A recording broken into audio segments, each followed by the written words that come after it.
Southern California has been the place I call home for as long as I can remember. Along with the beautiful weather and stunning scenery, we also happen to have a boatload of fantastic amusement and theme parks, which is what we'll be talking about in today's video. I have been fortunate enough to have visited the vast majority of the parks in the area, but not all of them. The ones that are still on my to-do list are the rather small parks, with the largest being Castle Park and Riverside, but also a couple of family entertainment centers like Fiesta Village and John's Incredible Pizza Company. I also regret to inform you guys that I never had the chance to visit Scandia in Ontario before it was removed, so that's another park you won't be seeing on this list. And lastly, one more disclaimer is that there needed to be a fine line for what I consider an amusement park and what I can't. For that reason, you will not be seeing the Magic Mountain Recreational Area in Big Bear and the now defunct Boomers in El Cajon, or any fairs or carnivals or anything like that. I want this list to be as straightforward as it sounds, so just bear with me, guys. But with that being said, I think we're ready to get into the list, so here are my top 10 amusement parks I've been to in Southern California.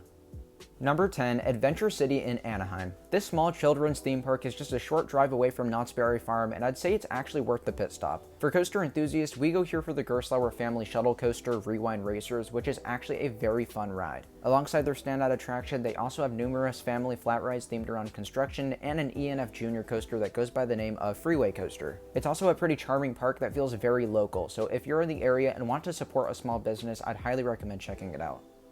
Number 9, Pacific Park in Santa Monica. Situated on the Santa Monica Pier, this world-famous seaside park is home to a rather weak ride lineup, but a gorgeous setting. Even if the rides aren't the best, at least you're able to get a breathtaking view on them. As for the remotely decent rides, West Coaster is the most photographed coaster in the world, and it's a very rare Morgan family coaster model. There's also a pair of flamethrower rides, which I didn't personally experience, but I have ridden multiple clones at other parks. But possibly my favorite attraction here, believe it or not, is the Ferris wheel. I know that may seem kinda hysterical, but when you get to Outlook Ocean Water for hundreds of miles, it starts to make sense. I can't say I'd recommend this park a bunch, but I know what I'll say won't contribute much because everyone ends up here at some point when they visit LA. Maybe if you haven't been before, it's worth checking out, but again, I can't recommend it too much. Number 8, Belmont Park in San Diego. The second and last seaside property to make this list, Belmont Park is ranked just above Pacific Park for its surprising ride lineup. Not only do we have a vintage 1925 wooden coaster here, but there's also a plethora of awesome flat rides. My favorite is Octotron, the Chance Unicoaster, but I also enjoy Beach Blaster and Control Freak as well. My main gripe with this park is that it's not situated on an actual pier like Pacific Park is, but other than that, there's a decent collection of attractions and a lively atmosphere every time. Number 7, Legoland California in Carlsbad. Out of all the parks on this list, this is by far the one I've been to the least recent. I probably couldn't even tell you what year I've last been to the park, it's been that long. From what I remember, it is a pretty nice property and they have some good theming here. I always enjoyed the mini Lego cities as a kid, that I know, but there are some great attractions that I've not ridden here as well that are actually pulling me back in for a revisit soon. Most notably, I'm talking about Ninjago, Knights Tournament, and the new for 2021 Flying Theater attractions. These rides look to be pretty solid, but at the end of the day, I recognize that this is a children's park, and for that, I can only put it so high on this list. Number 6, SeaWorld San Diego in San Diego. The closest park to home, and the one I've been to the most, is in my opinion one of the more underrated parks in California. It is flawed in several ways, that I can admit, but when I see coaster enthusiasts touring SoCal and then skipping this place, it leaves me scratching my head. Along with being one of the most beautiful parks in the whole world, the small but rapidly expanding coaster lineup is actually solid. Manta is my current favorite ride in the park, with Electric Eel and Journey to Atlantis following behind. Along with that, Emperor will be a great new addition to the park this year, and I have faith it'll be the new best coaster here. And there's also Tidal Twister, but we don't talk about that piece of garbage. So really, don't skip this park when you come to SoCal. It is actually a very enjoyable property on a good day.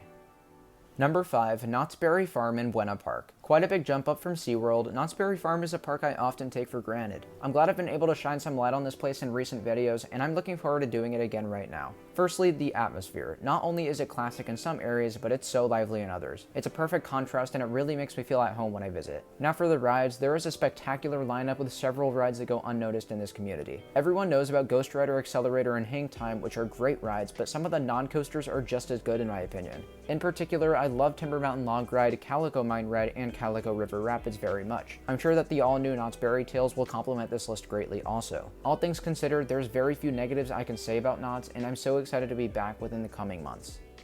Number 4, Universal Studios Hollywood in Universal City. I just recently decided to push Universal Studios Hollywood over Knott's Berry Farm after really reflecting on my experiences at each. Depending on the day, I'd consider these interchangeable, but when you really think about how much Universal Hollywood has to offer, it really starts to make sense. For rides, Harry Potter and the Forbidden Journey is one of the best in the world. I was absolutely blown away by it when I first tried it out. I also really enjoyed Jurassic World, Revenge of the Mummy, Transformers, and many more. The other forms of entertainment get a bit more interesting though, starting with the studio tour. This is unique to this park only, and it's an incredible experience through sets and miniature rides in itself. There's also some excellent shows here, with my favorite being Waterworld, which is probably my second favorite show I've ever seen behind Fantasmic at Disneyland. There's also some great theming and atmosphere around this park, as well as great but expensive food offerings. An example of this would be the frozen butterbeer, but don't you dare come to Universal without trying one of those. But really, you can now look back and consider everything I've said, and this is actually a really solid, underrated theme park. It didn't make my top 10 underrated amusement parks list for no reason, guys.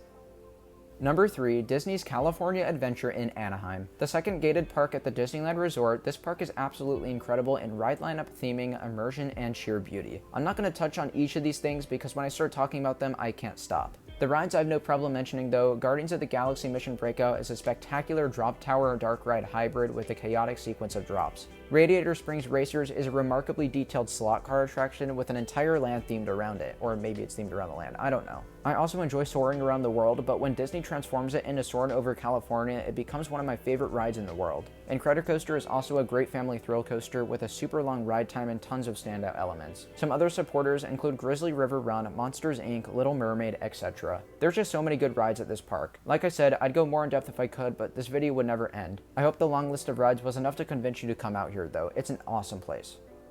Number 2, Six Flags Magic Mountain in Valencia. Known to be the thrill capital of the world, this park holds the record for having the most roller coasters in a single amusement park out of any in the world. With 19 total, the vast majority of these rides are excellent. My top 3 favorites are X2, Twisted Colossus, and Tatsu, but I also love Full Throttle, Apocalypse, Riddlers, and Batman.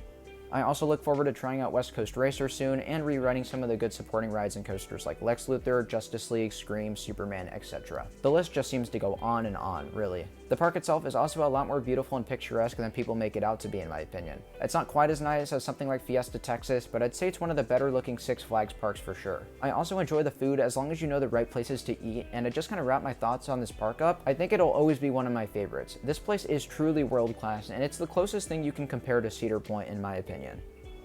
Number 1, Disneyland in Anaheim. It's always been a tough call between Magic Mountain and Disneyland for me because they couldn't be any more different. But the Dark Ride collection here is a dream for anyone that enjoys them. I'd even say it's on par, if not superior, to Magic Mountain's lineup for coasters. While I have not ridden Rise of the Resistance yet, I have no doubt that'll be my new favorite ride in the world.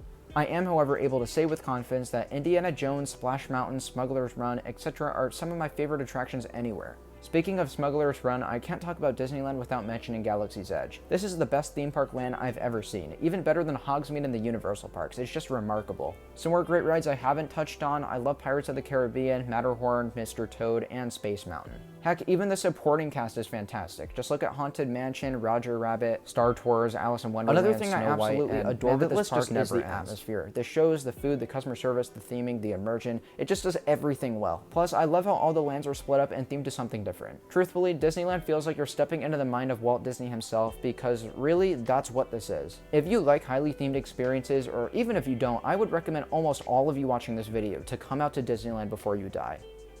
Thank you all so much for watching. I hope you've enjoyed hearing about my top 10 amusement parks I've been to in Southern California. If you enjoyed, I'd really appreciate it if you can consider liking the video and subscribing to the channel. Once again, I hope you guys enjoyed the video, and I will see you all very soon. Bye guys.